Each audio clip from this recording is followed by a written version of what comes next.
আসসালামু আলাইকুম মিস্টার হাসান। ওয়ালাইকুম আসসালাম। ইউকেতে নেট মাইগ্রেশন ব্যাপক আকারে হ্রাস পেয়েছে, এই সম্পর্কে আপনার কাছে কি তথ্য আছে?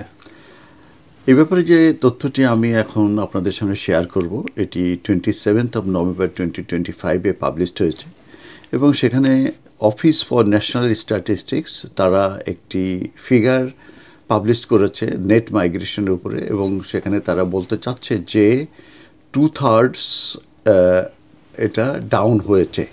এবং হোম অফিস আর একটি ফিগার যেটা পাবলিশ করেছে, এবং সেখানে দেখা যাচ্ছে যে অ্যাসাইলাম ক্লেম অনেক রেকর্ড হাই, আর এদের গ্রান্ট রেটও কিন্তু অনেক কমে গেছে।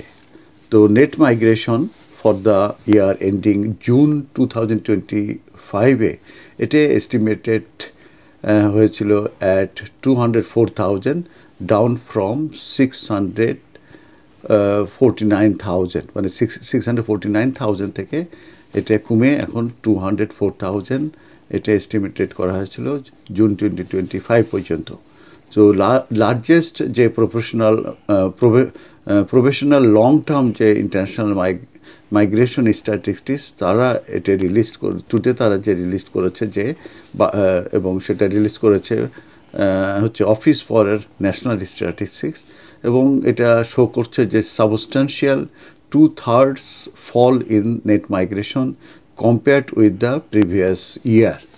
তো net migration for the year ending June 2025-এ দেখা যাচ্ছে যে এটা এস্টিমেটেড ছিল 204,000, যেটা ডাউন শার্পলি ফ্রম 649, মানে 649,000 থেকে এটা কমে এটা হয়েছে 204,000, এবং এটা হচ্ছে ending June 2025-এ।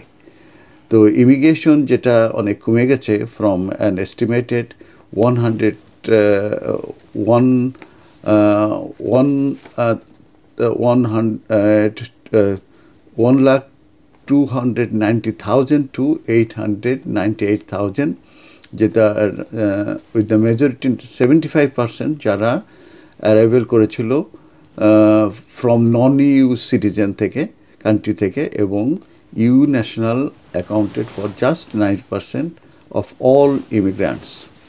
So immigration in the year ending June 2025-এ যেটা এস্টিমেটেড করা হয়েছিল 695,000, an increase of 43,000 compared to the previous year.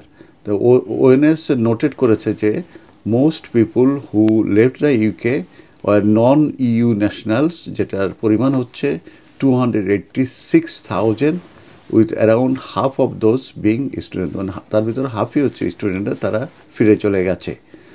তো এই যে নেট মাইগ্রেশন এটা ফলেন হচ্ছে সাবস্ট্যান্সিয়ালি, কিন্তু এটা নেসেসারিলি কোনো গ্যারান্টি দিচ্ছে না it will sustain long term. এটা যে লং টার্ম এটা থাকবে সেটা ধারণা করা হচ্ছে না। বিশেষ করে particularly negative net migration of EU citizen যারা ব্রেক্সিটের আগে এসেছিল তারা কিন্তু currently still subtracting quite a lot from the figure, and this on go on for ever.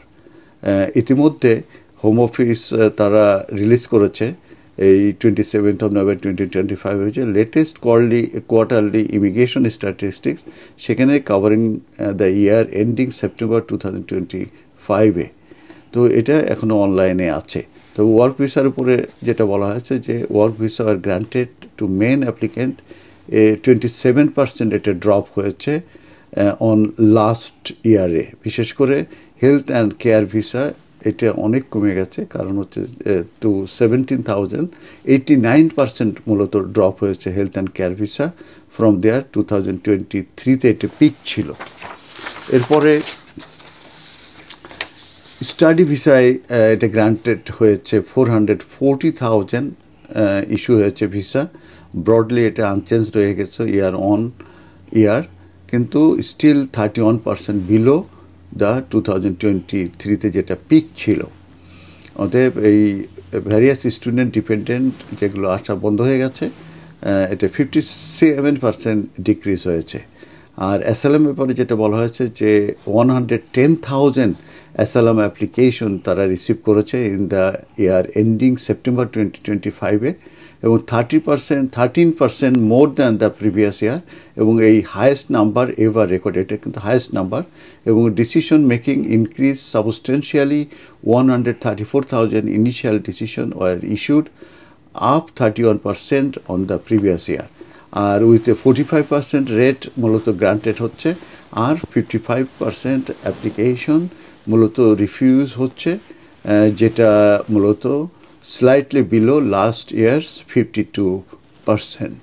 তো এটাই এই নেট মাইগ্রেশন উপরে আপডেট ছিল, আপনাদের সঙ্গে এটা শেয়ার করলাম। আরও কোনো কিছু যদি থাকে ভবিষ্যতে আবার ভিডিও নিয়ে আসবে। ধন্যবাদ।